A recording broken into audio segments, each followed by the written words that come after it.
Well, hello, KMMA tribe, friends, family, students. I am so excited today. It is a big deal. I have a very, very special guest with us today, the great Lee Milteer. Thank you so much for being with us, ma'am. I'm going to start by reading just a little bit of her bio, guys, because some of you, I've been talking about her for a few weeks now, so some of you have been already in expectation of how great this is going to be, but I'm going to share a little bit.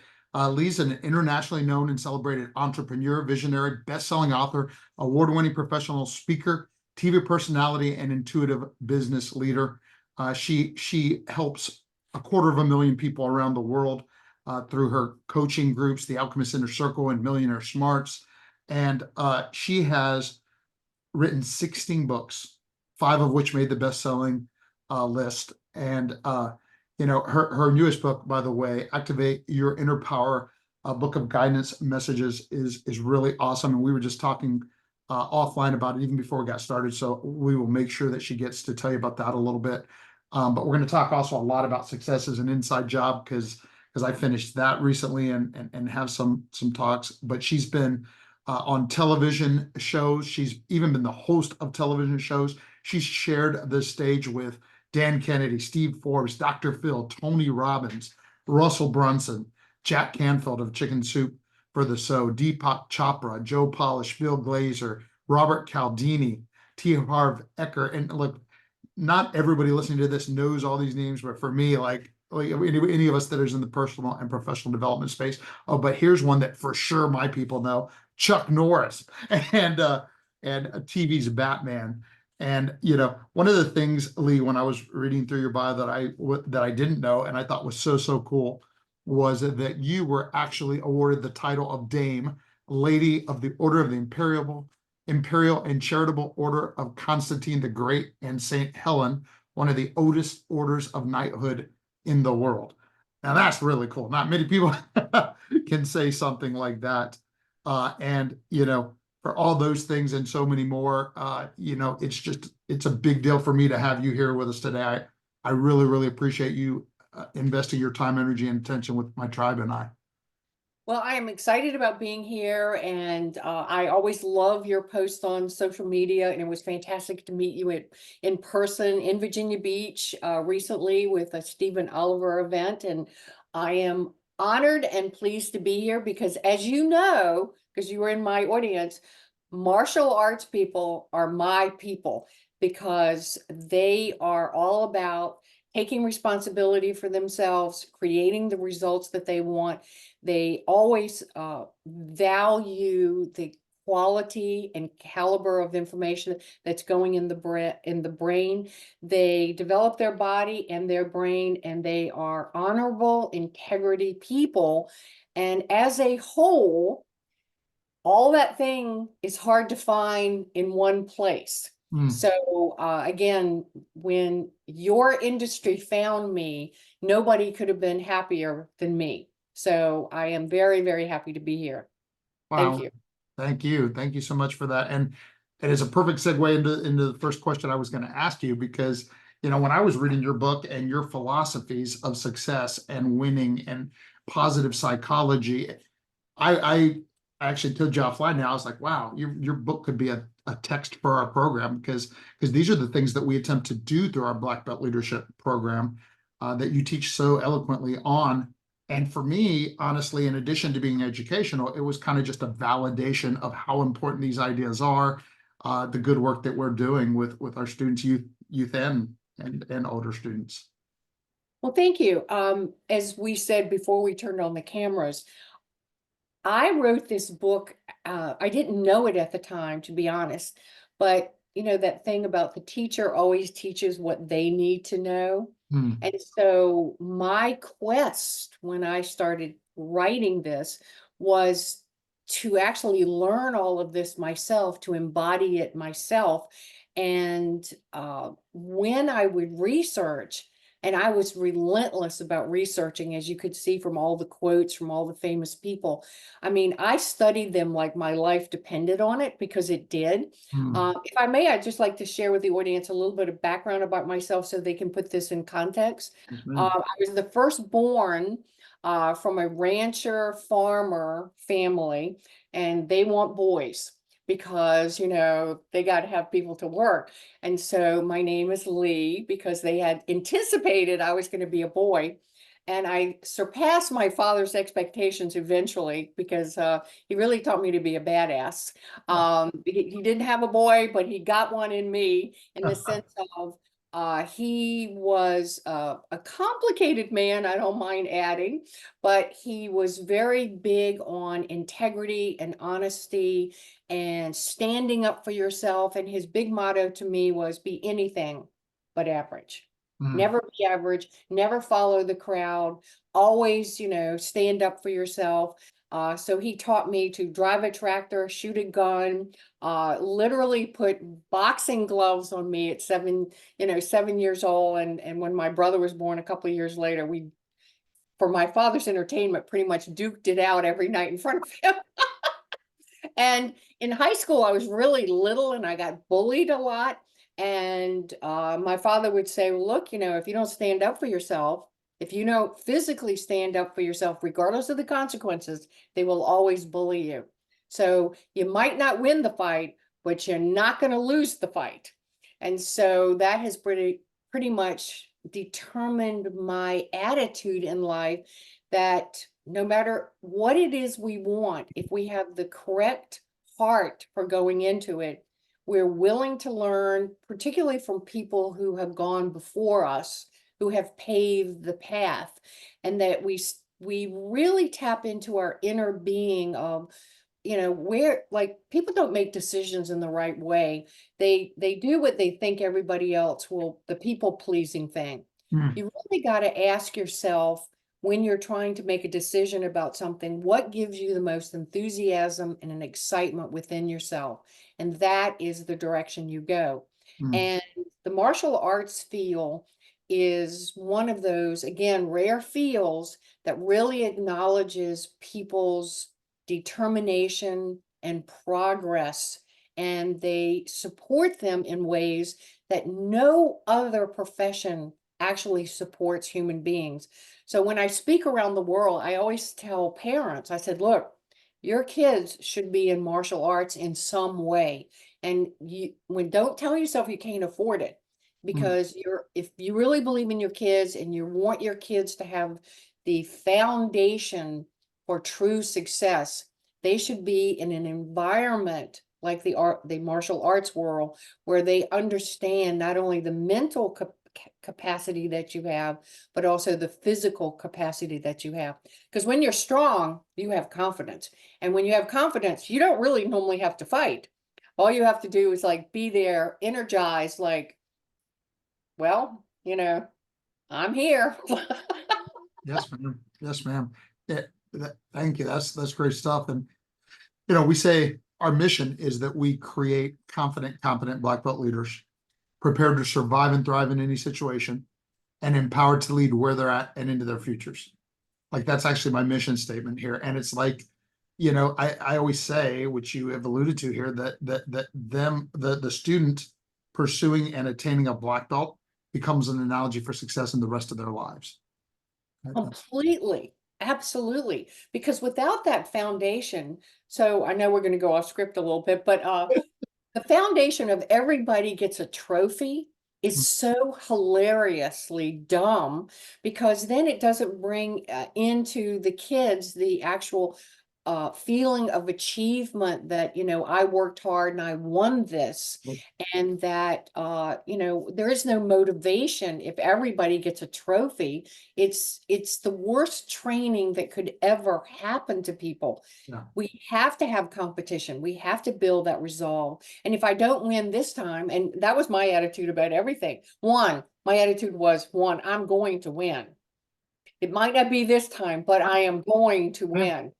And, you know, yeah, having that attitude and then using all the skills that, you know, I teach in the book about visualization and self-talk and, you know, creating memories of, you know, like in my book, I talk about the victory list yeah. of, if everybody would just remember how they have overcome challenges and use those same solutions in your current challenge, you won't be so intimidated by them. Absolutely. Absolutely. Actually, one of the things I did want to do, and I had kind of sent ahead to you, asking your permission that I would do this, is I don't often get to, my tribe knows that I quote great authors all the time. Like I love to send them out in my emails and put it on social media stuff, quotes that and it's always from something I'm actually reading. Like I don't use quote books or and so I've been quoting you for weeks now. But what I don't usually get to do is then actually have the author there to elaborate a little bit on what they said. So if you don't mind, the first one I was gonna talk about, I thought this was great, is that you said back then, you said, today I realized that effective thinking is actually the function of asking and answering questions. You see, in order to master your life, you must first master your thoughts. Your brain is simply a sophisticated computer. When asked a question, it goes into search mode to find the answer. The subconscious mind is the database from which a vast storehouse of answers is derived, and you can't access the database until you key in the question. Then your brain obediently offers up the information on anything you ask, just like a computer. The secret to success is to become aware of how to ask intelligent questions. Then you must listen to get the answers that will allow you to take positive steps towards achieving the results you want in your life. Lee Milteer, Success is an Inside Job. Well, thank you.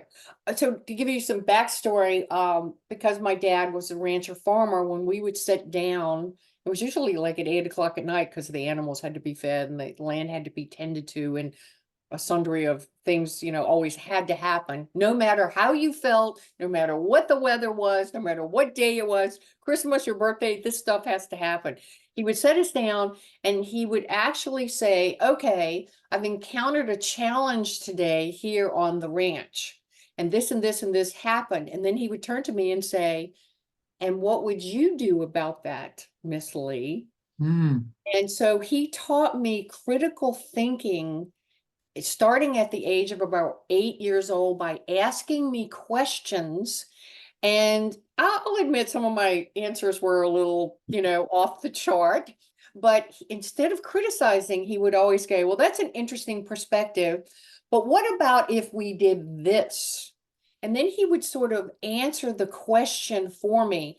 And so in my life growing up, because I didn't take a normal path of life, I knew in high school right away that most of this stuff, I had to pass, but my interests were other places. mm. And that I went into the library and at 16 years old read Think and Grow Rich, Magic of Believing, Psycho-Cybernetics. And when I tell you that I found my path at 16, I found hope of these books gave me the answers to the questions I was seeking. My big thing in high school was sitting in my guidance counselor's office every day going, well, you've given me 12 things girls are supposed to do, and I'm not doing any of those things. And you've never mentioned the word entrepreneur. And, I'm not going to fit into this little cupcake thing you got going here in school system. I'm going to do something else with my life.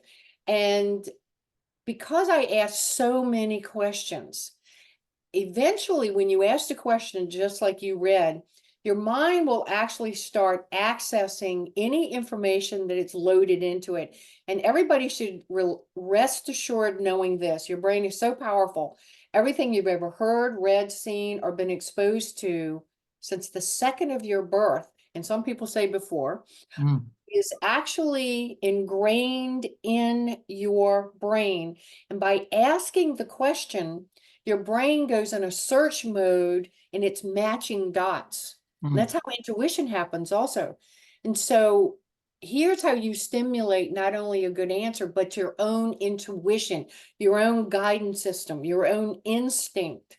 And that is ask the question of, how can I get to so-and-so? Who do I need to connect to? What book or resource, or where can I go to find these answers?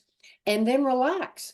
And by the way, one of the best places, I call it educational tile, which is my shower, is taking a shower in the morning, asking myself a question, just continuing with the shower, and mm. then suddenly I know the answer. And then, by the way, you always have to write it down right away because you think you're going to remember it, but don't trust that because your subconscious mind is open to acquiring information. So asking questions is so vitally important. And one of the questions I asked that made my entire high school teacher system have to have a meeting about me was, here's the question. How do I monetize this? How do Huh. I how do I leverage this? How do I make money from what you're teaching me? How is what you're teaching me going to help me as an adult to Mm, be a self-sustaining entrepreneur? mm, Well, they couldn't answer any of those things. mm. So, but because I asked the question, I got put in the library. The library presented itself Wow. with all those books because a businessman came in one day with this huge box of books to donate to the John Yates High School. And Wow. I took it in, and the three books on top were Think and Grow Rich, Magic of Believing, and Psycho Cybernetics, which I scooped up, didn't put in the system. I took them home and read them and then came back and put them in the system because Wow. I don't ask for permission very often. But with that said, everybody, when you are stumped with something, never say to yourself, I can't figure this out. Say to yourself, the answer will appear to me soon. I have activated and asked for the answer to come to me. I am open to however world wants to share it with me. And again, it could be through a book, it could be through a movie, a television show, a conversation. It could be in the most unexpected ways. I have sat on airplanes and I listened to people and heard answers for something I was looking for that was outside of my realm of influence and thought, wow. And I never thought that was an accident. I always thought I invoked that to me because I asked that question. Man.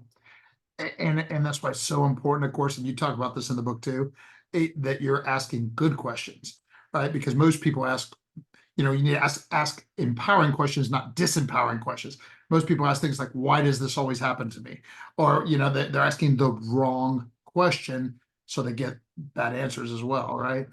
Yes. Yeah, if you ask yourself, why am I failing? Why does nobody love me? By the way, you will get answers, you're unworthy, you're this. Because, there's like, I jokingly say there's like an angel on one shoulder and sort of a devil on the other. And you want to ask the question in the perception of you're looking for the good, you're looking for solutions. And by the way, because a lot of you run, organizations where other people are involved, when there's a problem, at your school or at your place, you never say we can't find the answer. You always go, we don't know it right now, but we're seeking, and Right. that means the solution will always Yes, come to us. And it absolutely. does. Yeah. One of the, you also have been kind enough to read my book, and the first black belt superpower that I talk about is focus. Energy flows where focus goes, and that's so relevant to this, right? Because you're giving energy to the wrong thing if you ask the wrong question, right? Like, is Yes. yeah, I love it. By the way, your book is really, really good. And I'm going to interview you on that book too, because I Oh, loved it. thank you so much. That was very exciting for me, of course. I'm gonna skip to the next question. I have a few more quotes here, but out of respect for your time, I'm gonna have to leave those for the next interview or something. Because I want to move to this. I found it so intriguing that I always stop when this happens. I was reading, and I was sure I was reading what was going on in the world right now, right? Like economics, politics, morale, like on so many things you were speaking, and I was like, yeah, it is like that. And then I went, wait a minute, she wrote this book a long time ago, right? And so I went and I looked at the copyright, and I saw the first time was like in the late 90s, right? And the point of the story being that it reminded me a couple important lessons. Number one, that while sometimes it feels like, okay, the world's coming to an end right now or whatever, that it's just another pattern that these things happen. And number two, of course, the universal and timeless nature of the principles that we teach, right? Because it's irrelevant if it was happening in the 90s or it was happening now. It's how we react to what's happening that really, really matters. I wonder if you could speak to either or both of those ideas. Well, I'm a sort of a history buff, and I did it actually really well in school with the history thing because there was relevant because there were lessons to be learned. Hmm. And today's world likes to erase history, and you cannot erase history. You just have to learn from history. But if you actually go back, there are I found some letters written by Lincoln about the state of the world when he was president. Hmm. And I was like jaw dropping shocked at the time because I thought, how can that be? If you don't have a date on that or know who wrote it, it is a complete description of the chaos that's going on in the world today. Hmm. And a lot of people don't seem to be conscious of the chaos. And it's a real trick in life to be aware of the chaos, but decide that it is not going to hamper you. It is not, it may affect you, but it's not going to affect you in a way that you're going to change your life purpose Hmm. or your commitment to yourself and your family and what you do in life. Also, even in the Roman Empire, if you listen to some of those speeches of the descriptions of the politics and the backstabbing and the lying, it's all there in all these cultures. And today people say, oh, people are so crude. Well, if you go back into the early 1800s, you want to see crude. Oh my goodness. But it's not a lot different. It's just described differently. They had a lot of kind of different kind of words that they used. But I think the challenge that all of us have is to wake up every morning and one, for the love of your life, do not watch mainstream. But there's news everywhere. I mean, when I cut on my computers, there's news stuff showing. If you're on, social media, you get news. And I think the challenge for me personally, and most of all of us, is I need to know a little what is going on in the world, but I don't need to personalize it. I don't need to futurize it, meaning this event is going to ruin my life or Hmm. my chances for success or ruin my business or my health or any of that.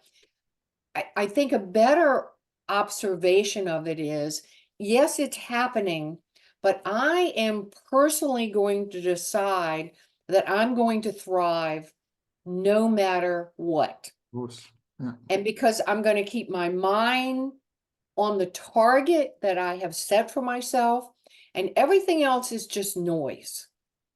And when I do that, and I don't know if you know this about me, I used to be in my many reincarnations in the same life. I used to be a professional photographer. I traveled around the Huh. world doing landscape photography, and I was exposed to things that you cannot be exposed to just staying home. And one of the things that I realized is you can be in the world but not of it, if that Hmm. makes sense. Oh, yes, Is ma'am. that, yes, this is happening, but I still have my eye on the prize. And, uh, something everybody should always remember, we're self-fulfilling prophecies. Hmm. And if you think you can or you think you cannot. And so if you think, I'm going to thrive, I'm going to find solutions, I'm not going to let the world scare me, I'm not going to cower under my sheets in the morning, afraid to go out in the world. And even in the last pandemic, uh, as you know where I stand in life, Yes, ma'am. um, I stood up. I didn't care if I lost work or if people disagreed. I said, I am going to die on the right side of history, and I'm telling the truth. Hmm. And whether you want to believe it or not, you can go huddle in your room and be afraid. I'm going to go out in the world and do my thing, and did. Yes, ma'am. Yes, ma'am. We did a lot of that too, and I think that that so much of what you just said supports the Black Belt leadership principle that we say, and of course I got this from a great one of the great philosopher leaders too, but it's that life is 10% what happens to us and 90% how we react to what happens to us. And, one of the, you'll get a kick out of this is we have something called the stress drill in Krav Maga. And the stress drill, like for a black belt test, but even in classes, they're banging on a pad. They have a focus, and the focus might be they're doing their kickboxing sets on the focus pads. But in the meanwhile, people are attacking them with sticks and knives and guns and grabbing them, and they have to defend themselves quickly and then back to the pad. Defend themselves quickly and back to the pad. And I like to say that's like what life is like. Like all the situation and circumstances going on around us are the distractions. You have to deal with them quickly and get back to the pad, get back to the focus. Absolutely. And look, we're all going to fall off the wagon from time to time. And, the big thing with me, and I rode up riding horses, it's like, yeah, I'm going to fall off, but I'm just going to get back on that horse. Yes, And ma'am. as soon as possible, because if you wait to get back on the horse, metaphorically, now you'll build up fear. And fear is fantasized experiences appearing real. Mm, That when we really face whatever we're afraid of, and this is something I've really learned as I've matured in life, is I do find that I experience fear from time to time, but then I sort of say to myself, okay, I'm just going to do it anyway. And if the bad things happen, guess what? I'm going to survive, and maybe I will teach it. Maybe I will learn something to invent something from it. But with every bad thing that happens to me, there is a pot of gold there. How can I find a way to bring solutions from this? mm, And so all my life's challenges have actually ended up in books and in teaching. And I utilize whatever is going on, and I utilize it to help other people build their resistance to falling, into this negative state of mind. The more, as a lot of people make fun of positive thinking. yes, ma'am. And they actually make a lot of fun of personal development and just think it's all hokey. Well, if I have a choice between personal development and having my face stuck in a little device all the time as I cross the street and don't even look either way, I'm going to go with the personal development stuff. And Yes, by the way, my lifeline is going to be much longer than yours. that's right. And better, and And better. for prosperity, because the more energy you have for yourself, money moves towards people in different ways. Money is attracted to action. Mm, And that is, you have an idea, you take action on it, it attracts people or investors or people who are interested. Just having an idea and just, thinking about it for the rest of your life does not attract wealth and prosperity. yes, ma'am. Love that. Love that. With your permission, what I'm going to do now is ask a couple questions that I normally ask, because obviously a lot of the people that I talk to are martial artists. But like we've said, like our worlds are so akin anyway that I think you'll get a kick out of these questions. So the All first right. the first one was what, and I usually say black belt leadership lesson, but what leadership lesson has made the biggest difference in your life? There are no days off. Mm, There are no days off, that you have to be a leader wherever you are, in your behaviors, in your the way that you speak to people, the way that you understand them. Uh, Leadership is a journey that you choose. It is not I mean, leadership is thrust upon certain people, but usually it's not thrust upon you unless you have the grit and the ability to do it. But to me, leadership is standing for what I believe in spite of other people not believing it. mm, And I listen to my intuition and I listen to my instincts. And I have something called the head, heart, gut check as a leader. In my head, is this the right thing to teach or do? In my heart, am I doing what my soul is calling me to do and my mission in this lifetime right now? And in my gut, am I on track? So mm, it's head, heart, gut check all the time with me. And so during the pandemic, I definitely became a leader of the resistance of I followed no rules. I wore no mask. If they had little signs going one direction, I deliberately walked in the other direction. I was very adamant. This is all insane, hilarious theater. Yes. And by the way, I lost people, but the people that I gained because of that fortitude of belief, from the moment this started, all my intuition went, this is ridiculous. Me too. This is completely ridiculous. Now they've come to prove that the people in charge made up the rules about the 6 feet. They made up the rules about things. Right. And I knew they were made up from the get-go that they announced them, because I access this ability we all have, which Mm. is this instinct. Mm. And you've heard me say this before. I go through life sort of with the everything gets a gut reaction of this is good, this is not good, Mm. meaning follow the gut. And Ma'am. if gut is going, all right, bad things are happening, we should be going in the other direction, go in the other direction. So my leadership skill is very much listening to what I consider deep powers more powerful than me, Mm. assisting me in directing my life. Yes, I ma'am. hope that helps. I've never said that to anybody else before, Oh, but here we I love all of it. I love the head, heart, gut check, and I love the first thing that you intuitively said, which was there are no days off.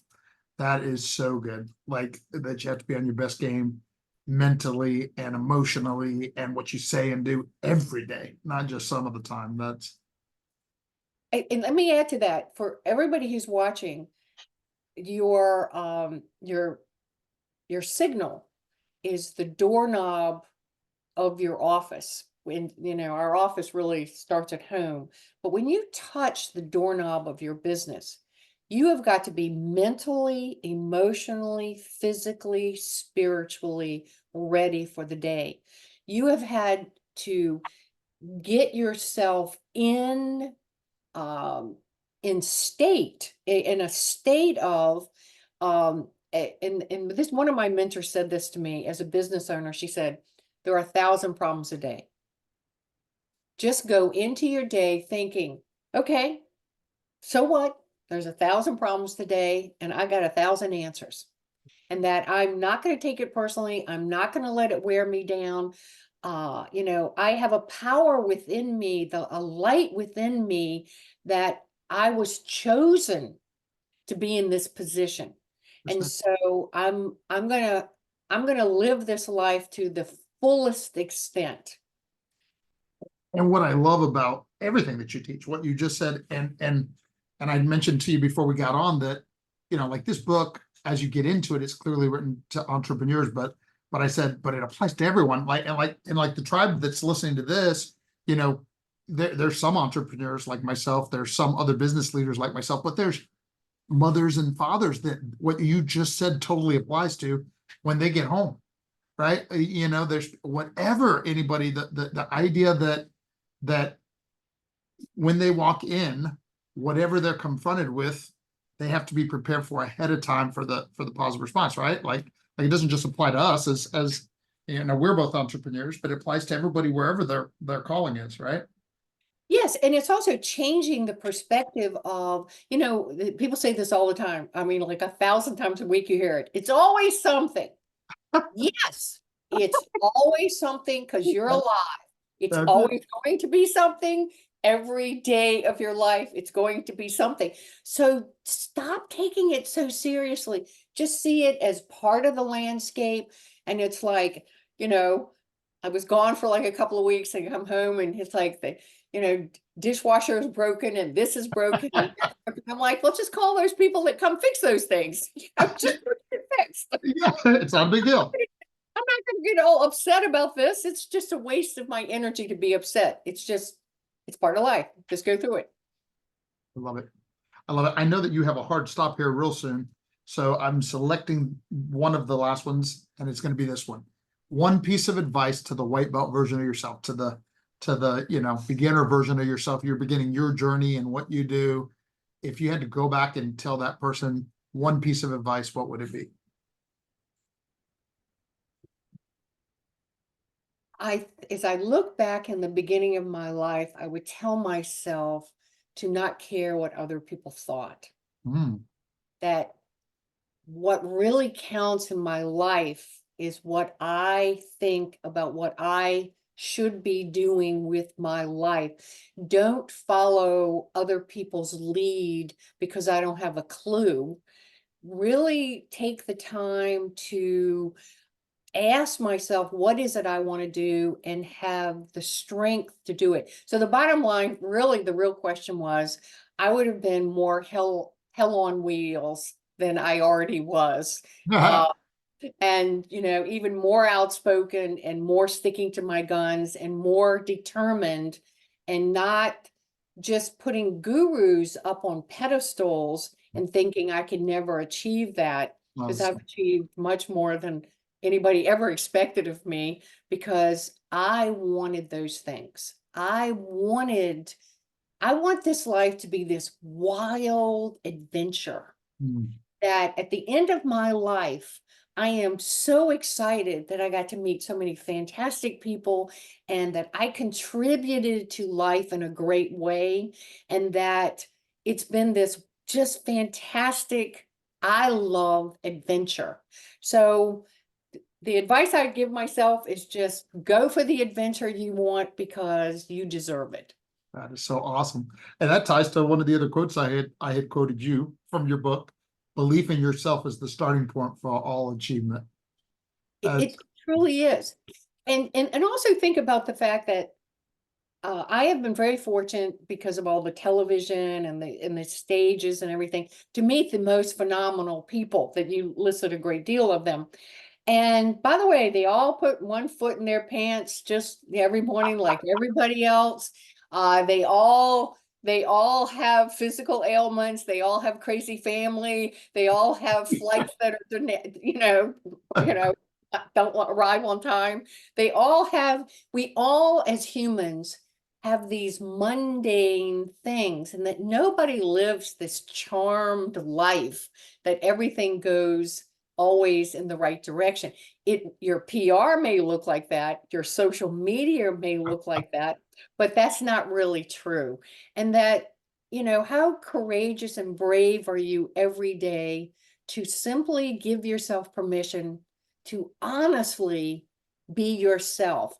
And anybody who knows me really knows that I speak my mind. I really don't mince words. I don't need to mince words. If I start mincing words, then I'm now more concerned about what people are thinking about what I'm saying versus being authentic.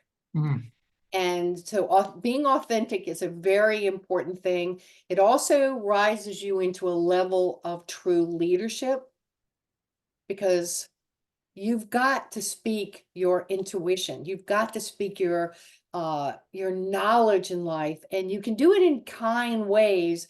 But all this programming we get from society is that, everybody's got to be included, and, we got to say all these right things. I don't follow any of these rules, because you know what? These rules are not going to last. right. This is a phase, Yes, and we're ma'am. going to live past this phase. And by the way, before we end, I do want to say everyone should feel very enthusiastic about the future, because no matter what's bad happening, if you look at history, it's a phase. All the bad stuff happens, and then people get very disgusted with it, and then they decide to do something about it. And then gradually all the negative stuff is pushed away, and good things and good people emerge again. And that's my internal story, and I'm sticking to it. I believe you 100%. And thank you, man, for sharing so much of your wisdom with us today, so much of your time and energy and wisdom. I know it's been incredible for my tribe as it has for me, and I'm very grateful. So I have a little gift, if I may, Oh, for yes, your. ma'am. Okay, so if you go to 5typesofenergy.com, There are 5 small videos. We're going to give them to you for free. It's a 5-minute interview, energy, like mental 5 minutes video, emotional, physical, spiritual, and financial energy. Oh, And wow. they're real quick little things that I've shot. And I offer them to people because this is your life currency. Every day you have mental, physical, emotional, and spiritual and financial energy. And you've got to make sure that you're using that energy in ways that you can monetize and leverage and actually, make sure you're doing what your true calling in life is. So it's your currency every day.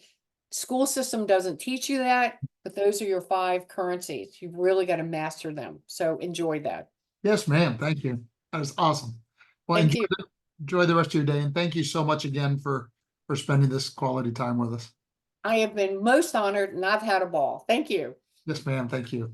Bye-bye.